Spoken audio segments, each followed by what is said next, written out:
I'm going to show you I'm going to show you this zone offense we use in TIP, especially if all of a sudden the defense, the opponents throw us a whatever zone defense they can muster up.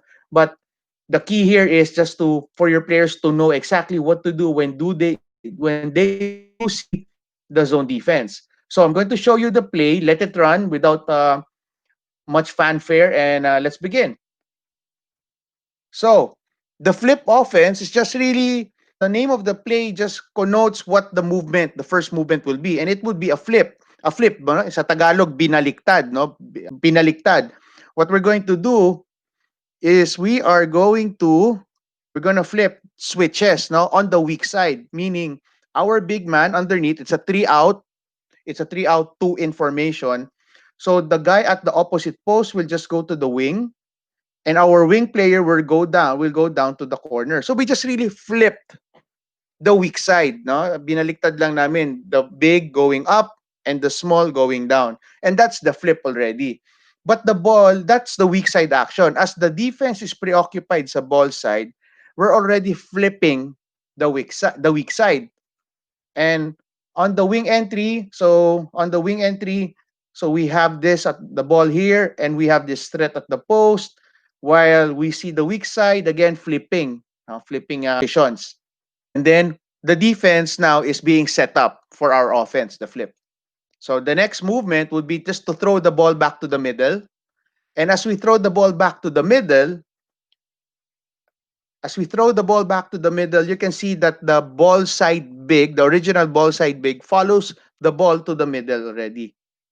So more often when you go against a zone defense, you just put someone in the middle, no, just a high post area sa may free throw, and pretty much marami ka na kagad options against the zone. And that's what we really want to go at, maximize to get as much many options as we can against the zone. So, and then we make a full reverse.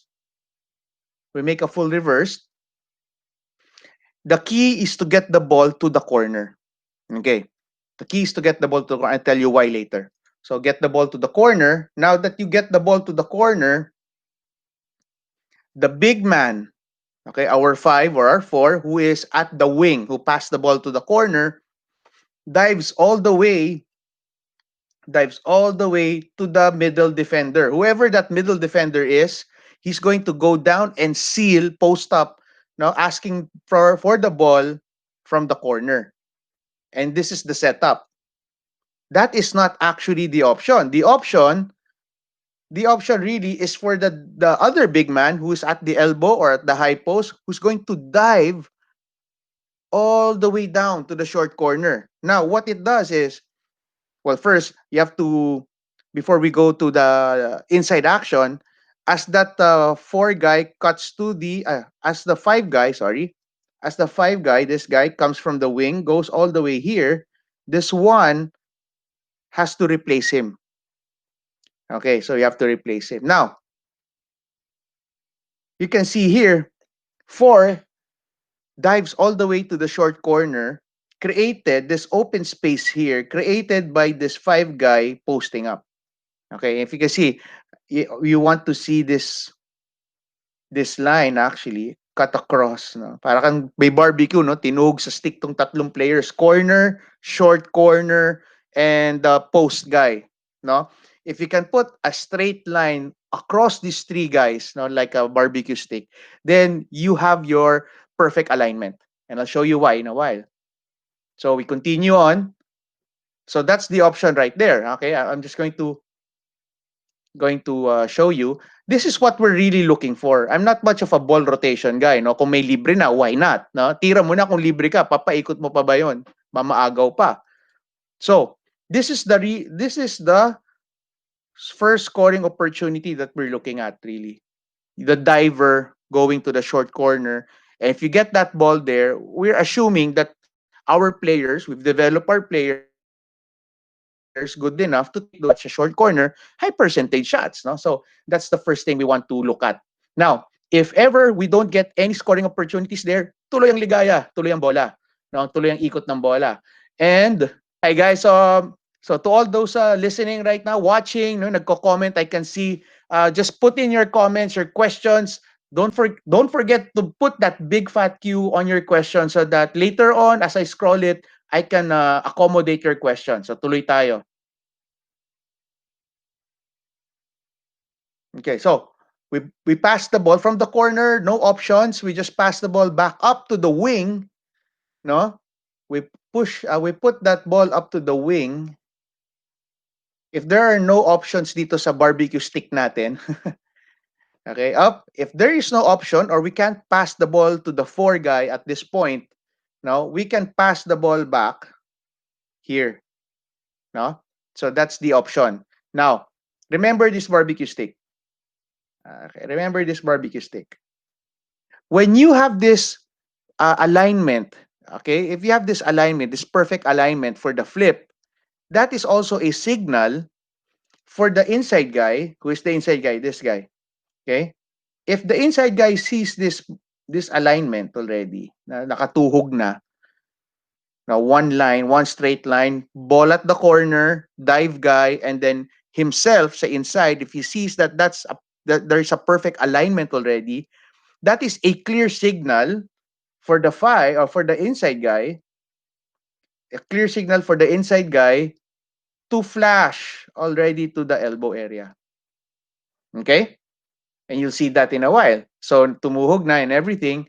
Now, soon as the four guy dives at creates that perfect alignment, then the five guy can already flash to the elbow. Why? Well, number one, mati 3 seconds. And number two, it's another scoring opportunity presented by the offense.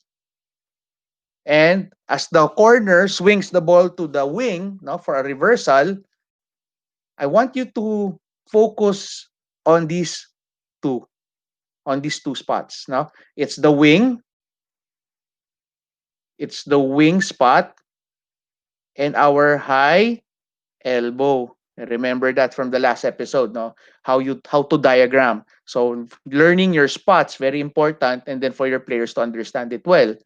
So why is this important? And I'll show you in a little while. So yung play, again, I'm going to show you the play. So the ball is at the wing. Now they can reverse the ball, and then 5 and 4, the two post guys can just follow the ball as it swings. Now, so si 5 from the elbow can swing himself to the high post, and the 4 guy na nagdive who was in the short corner can just run along the baseline and follow the ball to where it is, to what side of the floor. And then you can see here si 2 who was at the corner, no? Okay, you can see here si 2 who was at the corner. He can go to and overload to the other side, to the other corner. Now, that is one option of overloading or putting someone in the corner. Now, what do I mean? The other option would be instead of 2 going to the corner after this pass, one can actually go to the corner, no, a basic zone offense move, no, of filling the corner. So you can have two options filling the corner. You can have 2 to fill the corner, or you can have 1 fill the corner. So any of those two options can happen, no, in a possession. And in a single possession, you can use both ways of putting players in the corner.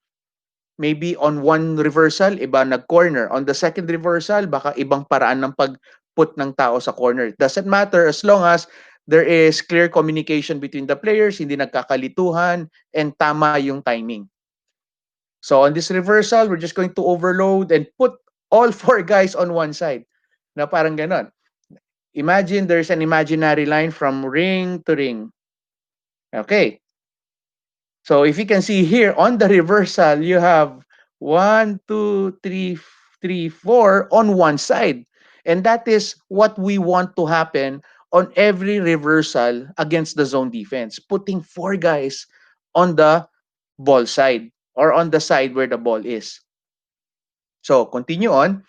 So now the 3 who has the ball dribbles the ball to the wing, no? So wala kasi akong wavy line dito, pero itong green is actually a dribble. Okay? Green lang yan. Green to connote the guy with the ball dribbling. So now, he dribbles the ball to the wing, and now what you have is your basic overload. No, it's your basic overload. Triangle against the zone, and that's very important. And then you put the fourth guy here, no, and then you have again that basic four-man overload against the zone. Now you can see on the weak side, no, yung the single player in the weak side, si number 1, okay, is going there, is going here, and I'll show you why that is important and very key. It's a very important detail which can really save you deflections and turnovers when you swing the ball. So pass to the corner again. If that happens, guys, um, I'm just showing you all the possible options. No, so baka sabihin nyo, ay coach, sagad na yan sa shot clock. Yeah, it might be true, but if you do it well enough and tama yung timing, you don't even have to really reach the third reversal or maybe even on the second full reversal, baka hindi ka na umabot. And then now we reverse the ball to the corner and the same thing happens. But this time, the big guy will not be coming from the wing anymore. It's just coming from the post area. So nakita mo dito, ito yung guy, big man, and yung isang big man mo nandyan. No? Compare that to the four guy kanina. The four guy kanina was here, and on this pass, he would be diving all the way here, di ba? Yun yung initial ng clear, ay, ng flip. Now, on the reversal, the big man will not be starting from the wing anymore. The big man will be starting from the post. So, kita mo rito, ito na yon. And this is the other big man. So, on the reversal here, it would be the big man at the post to seal the guy inside, and then preceded by a dive from the big man from top, from on top, may that be on the elbow or on the high post. Basta nakita niyang nag-seal na, nakita niya tong counterpart niya, sorry, number 4. Nakita niya tong counterpart niya, sumil na.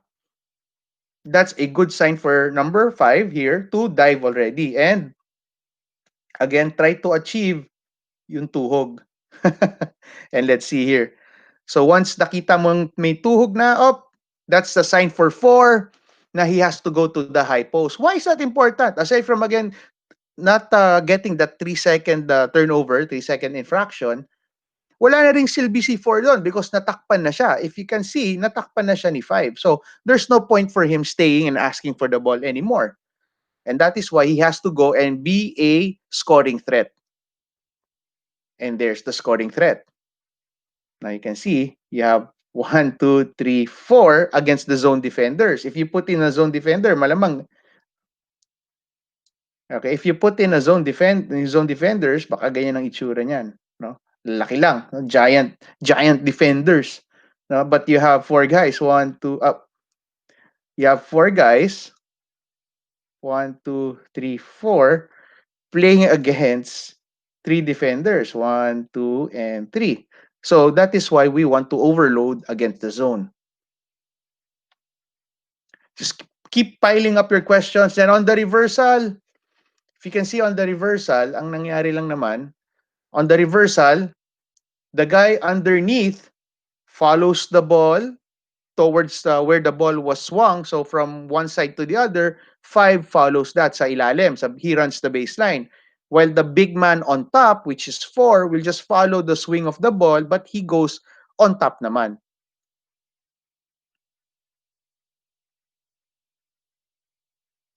Okay. Now, if you see here, you see 3 naman. No? Kanina sa diagram natin, on this reversal, on our diagram, on this reversal, di ba? We wanted, so ang movement natin, ito, di ba? This is our movement. 5 follows, 4 follows, no? Who overloads? Kanina on the first part of the diagram, ang overload is 2, right? But this time, it's going to be 3. Why? because I wanted to show you na pwede rin the guy on top to be the one to overload sa ball side. So that's the point, no? So I just showed this to you on that second reversal so that you can see na pwede. But you can do either, you can do both, you can do one after the other, you can actually do this first bago yung una. So it doesn't matter. Now on that reversal, you can see 3 here, no? That actually is yung connection ni 3. As he goes for the overload, he can pause underneath. Why? So that there is a possible lob pass. Kita niya may lob pass papunta sa 3 before he goes to the corner. No? Before he goes to the corner, he gets that lob pass. So in 4 follows ball side at the elbow. So now you already have. Now, I was telling you about this. Okay, I'm telling you, let's move to the other side of the screen. Lahat tayo, attention natin dito na ha. Okay, I'm just going to show you something. Okay, all our attention, please look to the other side of the screen. Okay, now, if the ball is at the wing, okay, the ball is at the wing, and you have your black teammate na lang, black teammate there. If you pass the ball, okay, again, red circle, guy with the ball. Okay, that's the guy with the ball. Okay. Blue circle, teammate without the ball. Now, if this is the alignment, wing and wing, okay, wing and wing, and the guy with the ball passes the ball, swings the ball there, you have a potential what? A potential agaw, potential deflection. Okay, I had 2 3 on. Because look, the pass is going across 2 defenders. No, you don't want to see your pass go across 2 defenders. Maaagaw yan. So we just put in a little tweak, no, a little tweak sa aming alignment. If the ball is at the wing and you are the other guy at the opposite wing, we want you to adjust yourself all the way to the at least high post or high elbow area. Why is that?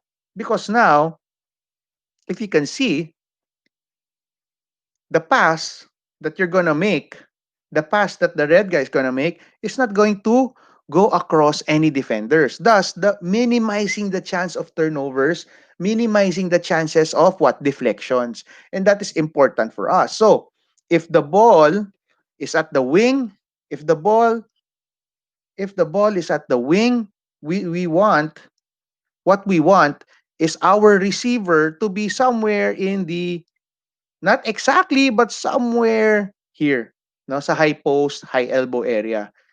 Again, because it takes away deflections. Now, if the ball is at the corner, no, if the ball is at the corner, seldom do we want our players asking for the ball at the opposite corner. We want him to move up. Okay, because again, this is less chances of getting stolen, getting deflected. So less chances for turnovers. So that's very important. The the the relationship between the guy with the ball, yung wing, no, and where the receiver will be. Okay. That's very important. And that little detail, guys, coaches, might save you a lot of turnovers, especially against the zone. So we continue on. So, balik tayo. Attention natin. All attention. Go back here. Okay, tingin tayo dito. So, now, nakita niyo bumalik yung 3. Now, why is that? Because we said the C3 from here, C3, he has to overload. Okay, but we give the players the option or the freedom to read the defense as well. As 3 goes for the overload, he realizes na lahat ng defense is already on the other side. If you can see here, sometimes the defense moves quickly that all the defenders are already on that other side. Okay, why is that important? Because now 3 who was 3 who was about to overload all the way here, useless na yung overload niya because there are already a lot of defenders on that side. So what did 3 do? So si 3, reading that up, there's no more point going there, everyone's there, he just backtracks and go here. So it's also the same overload principle, but this time he just goes to the other way. So parang finake niya yung kalaban. And now because of that skip up, if you can see there, yung wing, yung positions ng wings natin, okay, yung position ng wings natin dito, again, ball is at the wing, okay, and you have this, diba? Yung relationship of wing and high elbow area. Now the other relationship is the wing to the corner area naman. Okay? So vice versa. So from the corner to the wing to the corner, high elbow to the wing. So vice versa, no, yung relationship ng spots na to, which is going to be a big help in terms of minimizing your turnovers. So as we continue on the reverse, at kunyari may oras pa, kunyari 60-second shot clock. No, just showing you how the play can still progress if you have time. So you swing the ball to the corner. Again, the principles of the bigs. The guy underneath runs the baseline, follows the ball. The big man on top runs top, following the ball as well. And you still have that four. You also have that four players again overloading one side, and you have that other player for that reversal sa weak side. And those are all your options. And that is in principle, or in simple terms, that's already the play that we use, and we call it the flip. Now, I'll just show you now with the defense. And before I do, let's see and check out. Okay, let's see. Good evening to everyone. I hope you are enjoying 12,000 viewers right now. Wow, yeah, we are nationwide. Actually, worldwide, no? 12,000. Anyway, so any questions so far, again, put it in the comment section below. And now I'm going to show you how the offense really looks like now on a diagram against the 2-3 zone and later against the 1-2-2 zone. And let's continue. So now we see 2-3 zone. I hope you see it. 1, 2, 3, 4, and 5. Okay, those are the defenders that we have.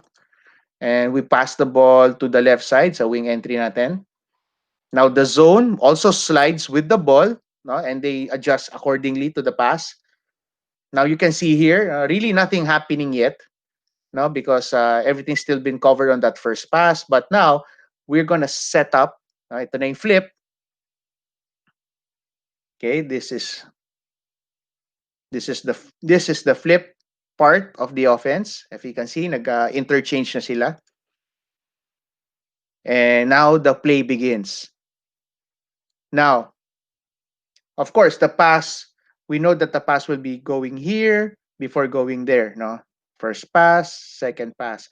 We know that. But just in case, for some reason, we can't make that pass there.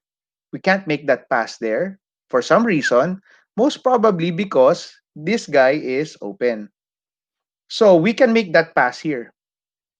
And if we do make that pass there, no, so we get the ball here, does the play go to a halt or a stop? Or is the play broken down already? No. No, and the answer there is no. Because now, when the ball is at the high post can continue the play by reversing the ball to the wing, or kung gusto mo shortcut, he can pass the ball to the corner.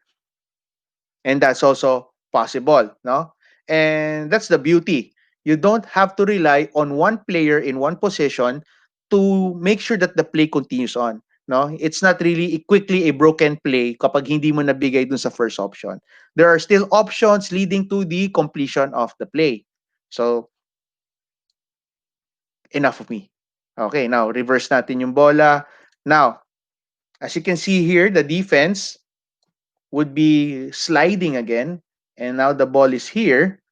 So you can see we have this open space here, and we can make that pass.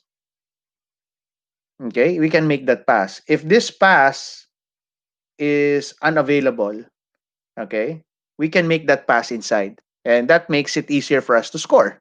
Closer the basket, easier to make it. You know, kasimple. Now, reverse the ball to all the way to the corner. Now you see this very big area right here.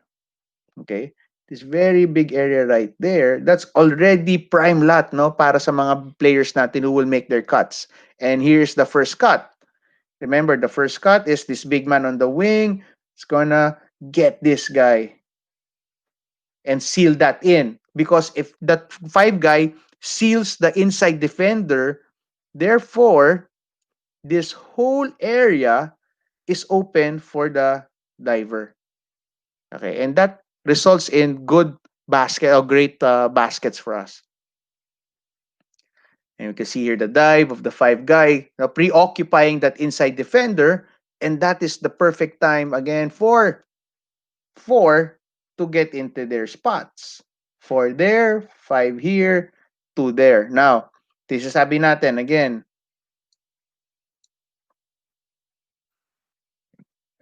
Okay, let's clear that, play.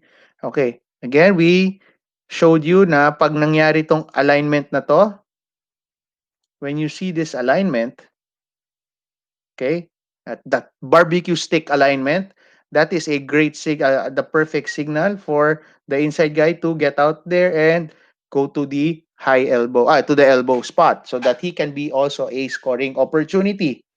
What do I mean scoring opportunity? Look, that is a great scoring opportunity right there, no? And if you think about it, okay, you can still make that pass here. And if this guy slides here a bit, then we have a high-low. Okay, you don't even have to get that high-low. You get the ball here because the defense is going here, defense going here, focusing on this area, well, guess what? He can make this pass back to the corner. No? Corner 3, kaya ang paborito ng mga players yung corner 3 because it's a shorter distance to the basket than a three-point shot at the wing or a three-point shot on top. The three-point corner is much closer to the basket. Kaya marami rin tayong makukuha dyan, especially against the zone. You can see the zone defense doing exactly what it's taught. No? For the longest time, ganyan ang turo sa atin sa zone. And now we swing the ball, and you can see here visually, you have your two defenders here, 1 and 2. See, actually, I want to focus in particular dito sa defender na to, na on top. Why? Because you get the ball here, and this guy stays, there sa wing, which is what we don't want, on this pass, you look how close our defender is dun sa pasang yan. And that is why we don't want to make that pass, because yung chance for a deflection or interception mas mataas. But if we bring this guy here, okay, defender here, okay, remember our defender's there. Now look, on this pass, okay, mas malayo ngayon yung distance. Okay, mas malayo. Compare that to if the guy was here, makes that pass, much closer sa defender. That's why we need our players to understand or to be more disciplined in going to their right spots, no, kung saan dapat ka pumunta. Ball at the wing, cannot just stay at the wing, no, tataas mo yung kamay mo, papalakpak ka, tatawag ka ng kalapate, no, and receive the pass. You have to work to get open. And if you work to get open, bigger chances of you getting the ball and a higher success rate of taking care of the ball as well. So on that reversal, you can see 5 open at the high post. You see there, 5 is already open at the high post. So magandang scoring opportunity again. If a picture, no. If the four guy, let's put an X, X na lang. Okay, if the four guy is preoccupied sa swing ng bola, leaves the two here, no, itong two guy na to, itong two guy na to, for a lob pass. No? Nakita nyo? Na if this four guy here focuses on the ball, this can make that lob pass here to two.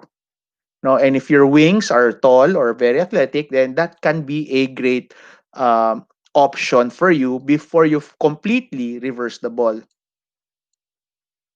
Now, as you swing, okay, now, just want to point out how important the high post player is. Who is our high post player? This guy. If we make this pass here, the high post guy can have a lot of options. Okay, this guy can just sneak in a little there. Okay, now what we have is first a lob, high-low lob. You have this corner pass and you have this corner pass. So that is why it's also very important for players to focus, not really focus, but more of prioritize. Now, give priority to get that ball inside, especially sa high post against the zone defense. And that's a very high importance that's a very high priority for us. Wow, tahimik ka. Okay, I hope everyone's still tuning in. If you have questions, don't forget to put that big fat Q as we continue. So on the reversal, no, nagdi-dribble na si 3. Again, wala kasing crooked line to. So si 3 nagdi-dribble going to the wing as the diagram kanina. And now, if you can see this very big real estate right there, 5 will just have to go in, dyan sa may elbow, and that is another possible pass. No? And I want you to see here is how the weak side. Oh, sorry. Now rewind lang natin. Okay. You can see here on this reversal. Okay, on this reversal, 3 will dribble. Okay, remember 3 will dribble all the way here.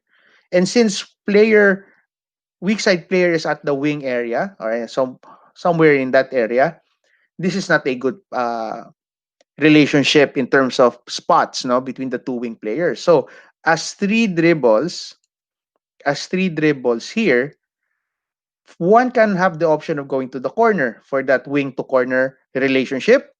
But also, if 3 dribbles to the wing, one can also go to the high elbow for that wing high elbow relationship. But never wing to wing. Okay, never wing to wing. We don't want that. We don't want that. Triple X. Okay? So continue on. So 3 dribbles to the wing and creates that 4-man overload. 2, 3, 4, and 5. 1 is at the weak side.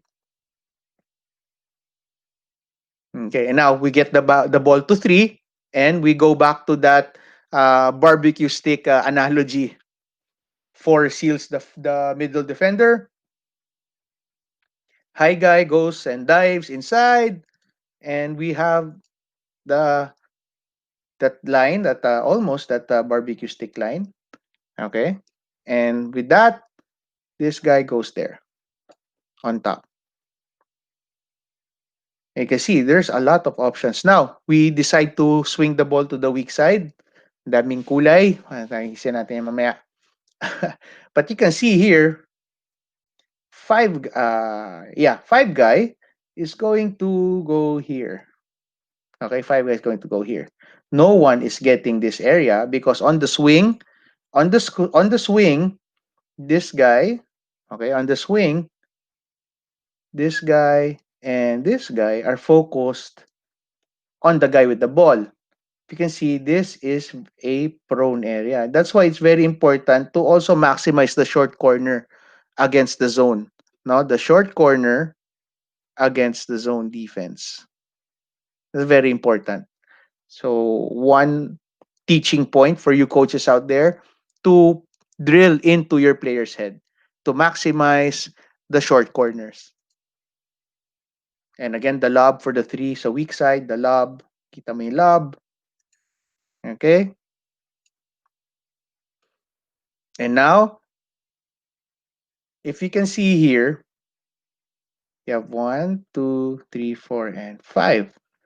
No? So, yes, 3 can continue to go here. But again, he sees that everyone are there already. Everyone is there sa side ng bola. So, he just continues to go here. Pwede rin.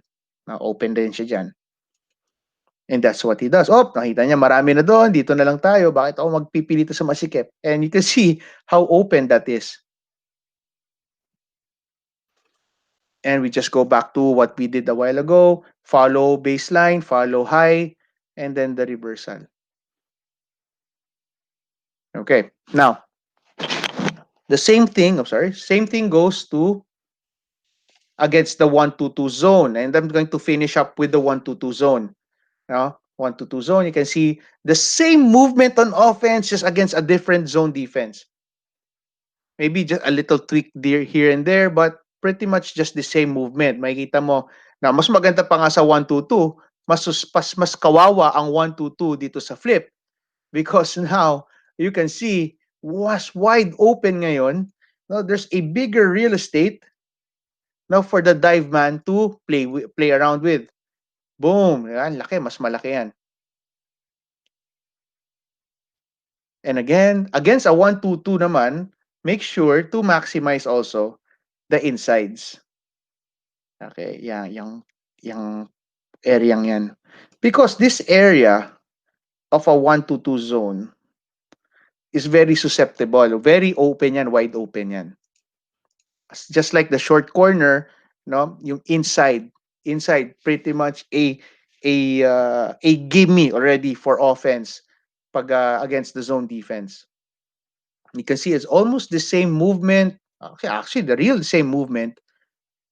You know, and I really am fond of seeing this area wide open. You know, sana na ma-maximize lang ng gusto ng mga coaches natin with certain movements, particular movements that they can incorporate sa offense nila. Again, the dive and the barbecue stick tuhog, and there you go. Pretty much the same on the reverse. In the reverse, nakita mo rito, short corner is very wide open again. And we see the overload. Now, against a 1-2-2, when your wingman overloads and gets into the inside area, no, yung overload to, when you see this overload, look for that option muna. Yung lob, no, to your wingman as he goes overloads. No, he can overload here, he can overload here, but while he's inside, throw that lob. Tingnan mo kung meron. Especially, again, if you have wingmen na athletic or mahaba, why not?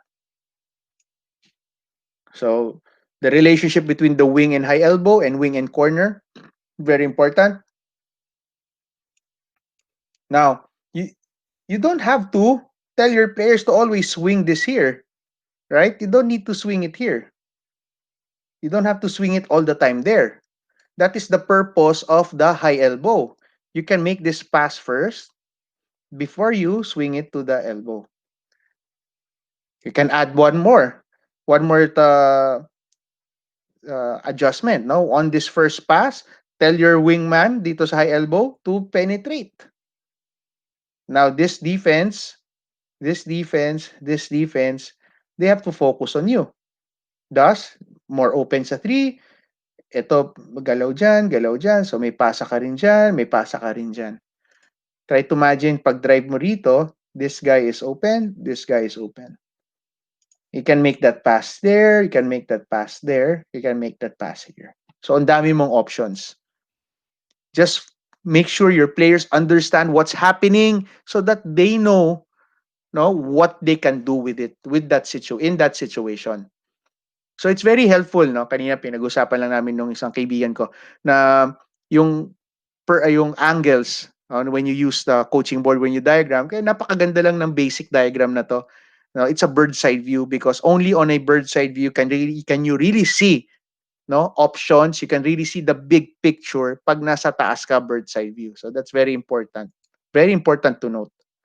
So on that swing, and I'm just going to put a little tweak or adjustment dito. Papakita ko lang sa inyo. When the corner guy gets the ball to the elbow spot. Okay, when the corner guy gets the ball to the elbow spot, I'll show you there.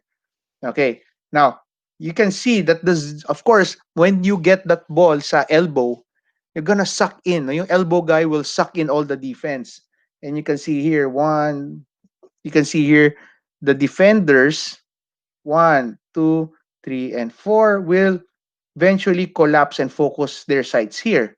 When that happens, if you can see, this is a very big real estate, a very big space for your players to work with. So sino ang makikinabang sa spasyong yan, or who will focus on maximizing that space? So this guy here, oops, yan doon. So this guy here, okay, once the ball gets here, he just cuts or gets the pass here, and he can all day do whatever he wants sa area yan. And as he does that, of course, may space ka dyan, may libre dyan. We can actually dribble, suck all the defense back to you, di ba? So lahat ng defenders nasa iyo na. And then pass the ball back here. Okay, you can dribble here, pass the ball to the corner or to the wing. You can dribble here, and then maybe drop pass dito, pass dyan, or maybe even just hit this guy for a short jumper. Just because you put all your players in the right spots against the zone defense. Okay? So that, pretty much that is how the flip offense would look like. The flip offense would look like when you play against a 2-3 and 1-2-2 zone. Coach, paano kung 1-3-1? It's pretty much the same. It will look like it's different at the start, but when you start the ball moving, the same rules will apply sa zone defense as they were taught. No? So that's the one thing also, coaches, when you bring and when you make up plays, no, always remember what will be the movement of the defense on certain movement ng offense mo, because you can pretty much predetermine what your next move will be, because you know for a fact, no, what the zone defense will react, or how the zone defense will react on that movement of yours. So now you can plan ahead, plan your next move, your second move, your third move, according to how the defense was taught. No, I mean, lahat naman tayo growing up, we were taught the same moves sa how to play zone defense. That's why it's easy to manipulate the zone defense, because we know by heart already how it will move. So it's just a matter of using that information for your advantage. And now, some questions. Coach, what if on that first pass to the wing, of course, it's very important nga to pass the ball back to the middle, so that to the top, so that we can continue the what? The reversal, the movement, the continuation of the offense. What happens if we get denied sa first pass? Okay? So what happens if already we are assuming the ball is already here, and now you can see this is being denied, okay, and for some reason this is also being denied. Of course, the easiest thing to do is to reverse the ball there or reverse the ball there. No, walang problema yon. Now, what if, because this defender is playing great defense on this guy, he cannot make that pass there, he cannot make that pass there. And the simple solution really is for this guy to just dribble up all the way here. Okay, now, do not dribble up all the way there. Okay, pabor sa defense yon. What you want is somewhere to go to get to the high elbow area. Yan. Now, when you dribble there, the defense has to react. Of course, he has to react. Now, this guy, if he goes there, of course, libre na sa 1. Walang problema yon. But what you want is for this guy to dribble up to the high elbow area, and then the guy on top just goes up a little, just to create space. Now, because he goes up here, he goes up there, you are actually giving this defender a decision. And what is his decision? What is his question. Does he follow? Okay. Does he follow who he's been denying? Or does he stay to defend this? Either or, if he decides to follow and continues to deny, then now this is a much easier pass to make. One, this is a much easier pass to make. Two, okay, now another would be as he dribbles, as he dribbles, and this is being denied, this is being denied. This guy is focused on getting these two, and you have this wide open area. So what you have to do is for three to just continue to dribble all the way here. Now you create a problem for the defense. No, then you can maybe reverse the ball there, and maybe just go back, or maybe just continue to attack. I don't know, but it would depend on what the defense will do next. But by dribbling up, by dribbling up, you already have this pass. And when you have this pass, you can continue the play. You can continue the play. And that's what's important.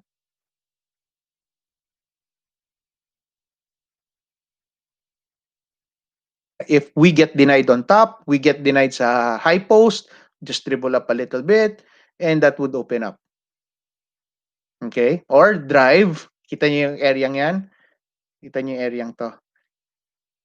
Okay, from here, because this guy is denying, this guy is denying, therefore this area is wide open for an attack. Okay, now what if we get denied sa dive? And this has been happening sa mga games namin. I'm going to share you some game clips in a while. And this happens also, yung nag-deny, no? So now we are assuming the ball is already here, being guarded. 3, 4, okay, yan yung defenders natin. Now, what most opponents do is they will let this guy dive, okay, and siyang bahala dyan, no? Now, when this guy dives, this guy follows. And you'll see later in the clip. This guy will follow. So, ang mangyayari, you have 4 defenders sa baseline. 1, 2, 3, and this guy going to, oh, sorry. And this guy will go down here, 4. No? So, may 4 defenders ka. You'll see here, as he dives, actually, as the guy dives, eto, nagdi-drift na yun ng konti rito. Because he is anticipating the dive netong big man na to. Okay? So, as this guy dives, nakaabang na. And you have already 4 defenders. 1, 2, 3, and 4. Yes, they denied our first option, which is good. Now we can go to the second option.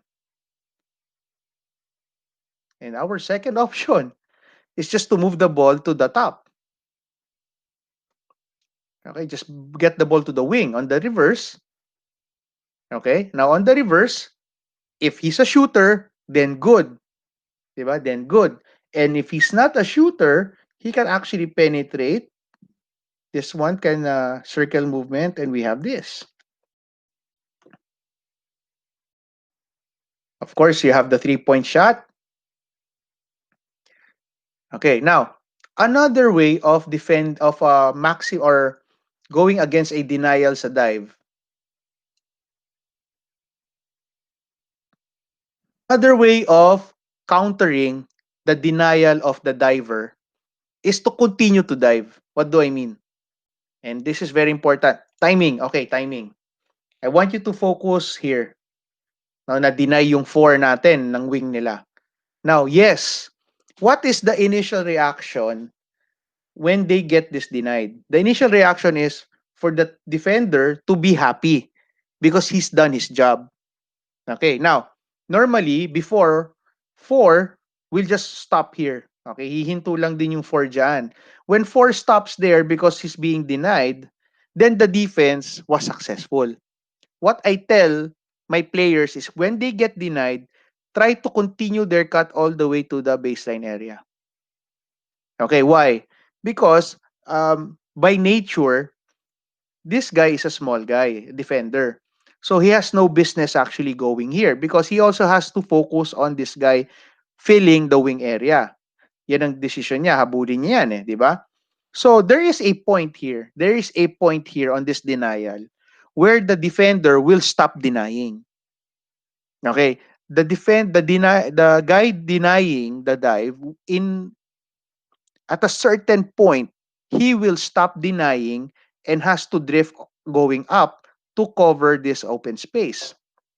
Now, and that is why I'm telling the diver, when you get denied at this point, get out of that point and continue to dive all the way to the short corner or baseline. Now, you see this? It's an open pass. Because most probably, ito hindi na yan susunod. Try to imagine if 4 dives all the way here and 2 decides to deny all the way here. Papagalitan siya ng coach kasi iniwan niya to. And that's what we're hoping. So, we continue to dive all the way here. Corner guy makes this pass. Then we have the corner sliding, the wing sliding to the corner. This guy can go here. This can dive or stay here on top.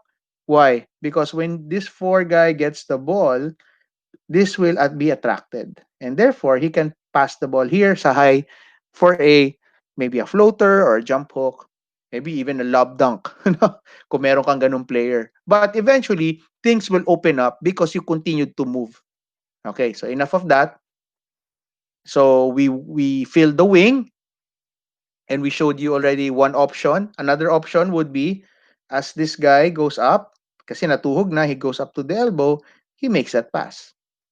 Diba? And again, against the zone, you get the ball in this area, then there will be a lot of options that will be presented sa offense mo. And we just showed you yung baseline cutter, nagtuloy. We get the ball to the base side, to the elbow, on the swing sa weak side. Okay, so pretty much that's what I wanted to show you. No, what will happen if we get denied sa dive?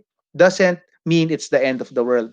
It's just really yung players natin, yung maturity, yung read ng players natin, no, yung alertness ng players natin to do what's the next move after the defense counters some of our options. Okay, now some game clips. I hope you're having fun. Hope you're getting a lot of I hope you're getting a lot of value dito sa episode na to. I'm just going to share you some game clips, and if you have questions, just don't hesitate to put in your questions sa comment section with a big fat Q, and I'll go accommodate your questions.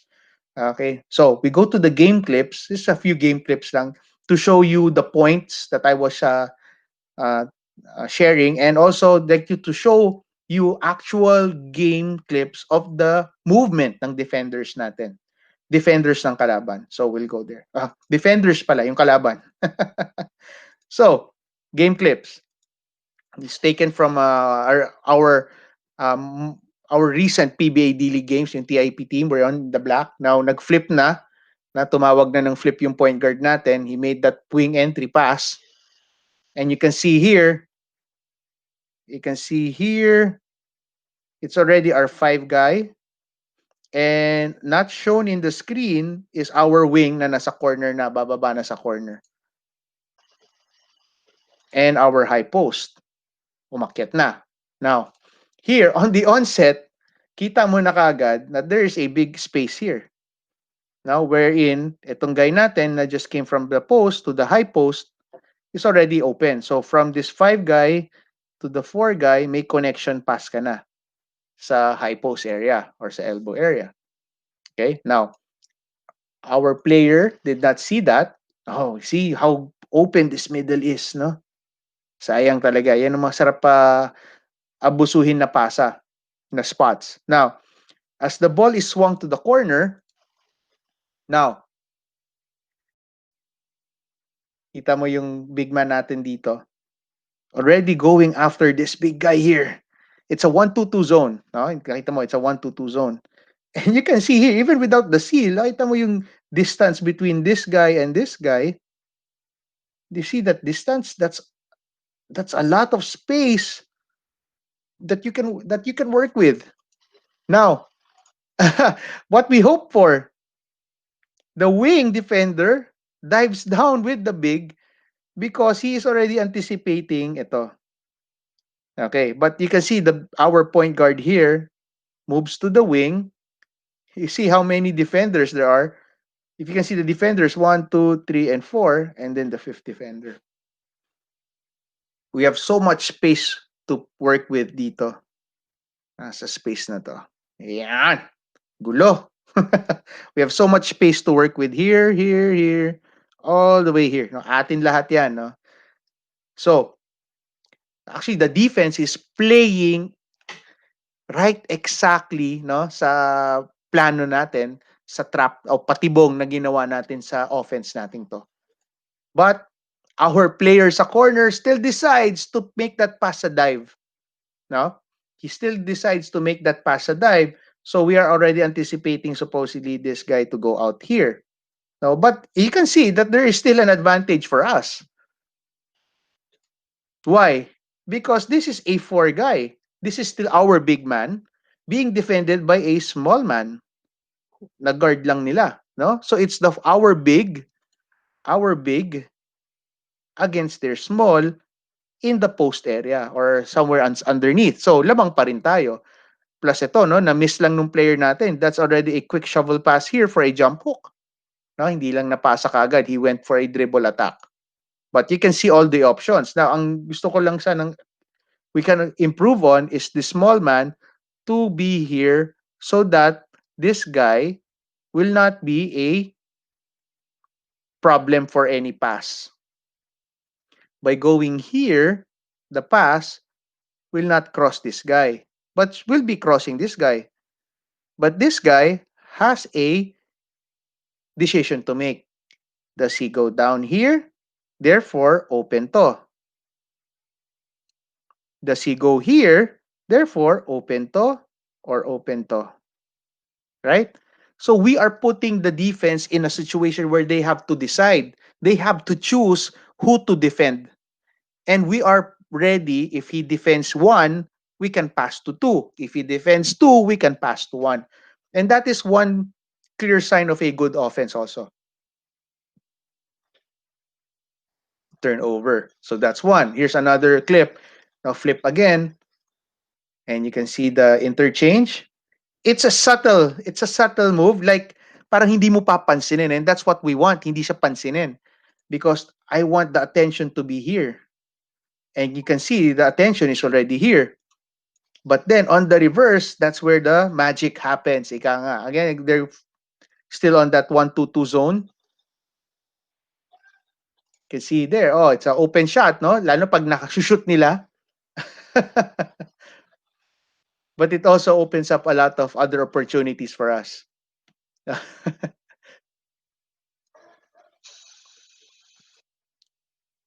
I just want to go back to that play.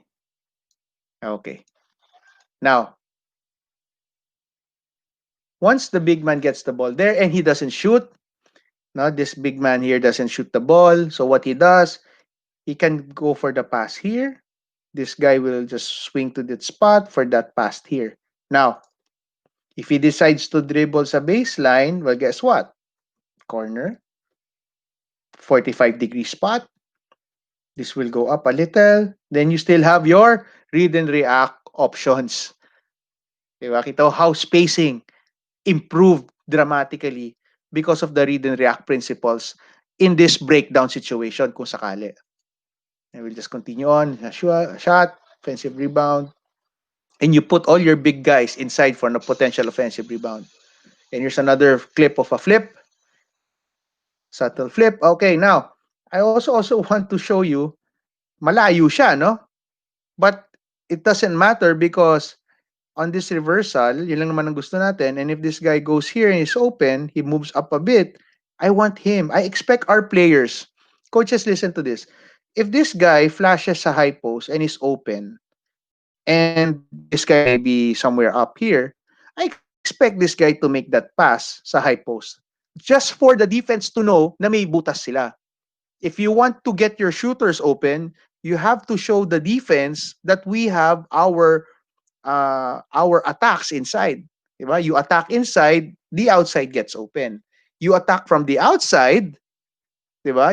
The inside gets open. So always remember, throw these relationships to your player to guide them and to help them understand basic basketball wisdom, no? Na libre sa labas because you were focusing inside, at libre sa loob because you were focusing outside. Okay, now on the reversal sa corner, same thing. Ayan, open na naman for a jumper. No, but sometimes, no, if your players really don't have that shot, or baka on a off day, or hindi pa talaga develop ang shooting, but still a threat, the defense will still have to respect it. But you have to also teach your players na if you don't have it, don't take it. Because meron pa namang reversal dito eh. Di ba? May reversal naman eh. And you want your players to know when to shoot, when not to shoot, when to shoot, when to pass, when to dribble. That's part of coaching. Teaching your players, guiding your players when to and how to. Not just what to, but mas importante yung how, yung why. And in a game, you also need to put then that when element, yung time element. But it was a foul. Okay, here is a good example of the top being denied. Okay, dinideny yan eh. And you can see here, obvious naman eh. If you can see this player, yung paa niya is already going there. No? As he goes there, guess what? Oh, ito yung kamay, oh. That's a good connection already. Unfortunately, okay, yung mga players namin, hindi pa, at this time, hindi pa talaga batak sa reading. Ano? So, kulang pa sa basa. But that was already a good pass to the high post or sa elbow. No? But itong player namin, decided to still reverse it on top. Munti kang maagaw. Ayun lang, oh. Maybe just a fake pass here. This is wide open. Lalo na. So but we continue to run the play na inaagaw, nabigay doon. Okay, corner entry. And then boom, see that dive again is open. Now don't focus on the dive. Focus on this guy here. Diba? Maybe a quick pass lang, touch pass here, no? May tira na siya sa shaded area, a kill shot, a kill area shot for us. Counted na yan. If this defender goes up, no? Kung nakikita nyo na nakuha ang bola sa high post, this defender goes up. Guess what? Kita nyo to, nasa inside track yung player ng TIP rito. So, this connection, one, high-low pass will be there for us. No, but unfortunately, again, our players finish yung tira. But again, may foul naman. But we have our offensive rebounding players in the right spots. So it's just a short episode, but I do hope no na nagustuhan niyo siya because it's a very simple offense if you see it, no, if you really look at it and study it, it's really a very simple offense, but at the same time presenting a lot of opportunities or a lot of options, which makes it hard to defend. Pretty much just like the philosophy of the read and react. The flip, the flip is also a good offense against the zone. Yet simple, yet the principles that we apply there is um, a lot of problems na for the zone defense to tackle. So yun yung gusto natin sa flip offense natin. Okay, a question. Randy Lu, Kenneth Corridor. Yeah, ang maganda naman sa Facebook Live really is it's going to be archived and you can check it out sa Facebook, the Coach Putito Sessions Facebook, and it's going to be there. We can watch it, replay it, share it, please. Take notes, and you can always reach me, sa comment section ng mga videos. Just ask your comments, put in your comments, your questions. And even kahit lumipas na ang ilang taon, makita ko may bagong comment, I'll still accommodate and take care of it for you. Okay, thank you, Mr. Corregidor. Any questions? Oh, yep. I hope you did understand the play well, and I do hope na nag-enjoy kayo. patience and reading from our friend si Coach Paolo. Patience and reading will open opportunities for the players. Yes, pretty much in anything naman, no? Not just in basketball, no? Patience, reading situations, knowing when to butt in, knowing when to stand back. It's going to be beneficial, no? So not just in basketball but also in life, where patience and reading situations will be very important. Opens up a lot of opportunities for everyone. Yes, but it happens because somebody taught that person patience. Somebody equipped him how to read situations. So it cannot just happen overnight and it cannot happen by himself. Okay, as coaches, we need to guide them. How? By being creative, by researching, by really knowing how to get your message across sa mga players nyo. And that is when true coaching comes in. No? The magic of coaching begins when you are able to work, prepare as a coach so that you can communicate better, you can reach out well to your players, no? So that's very important. Thank you, Coach Pau. Anything else? Now, despite yeah, ito nakita niyo na to, despite opponents knowing what's coming next, okay, because of the effectiveness of the offense, the excellence in the execution, and maybe because of the deep understanding from the player's perspective, even if alam na ng kalaban what's going to happen next, you will still be going to be guaranteed success. I'm sure of that. So pretty much in everything we do here sa Coach Putito session, it's not about what you do, but it's how you do it that's going to make it great. And that's the Coach Putito way.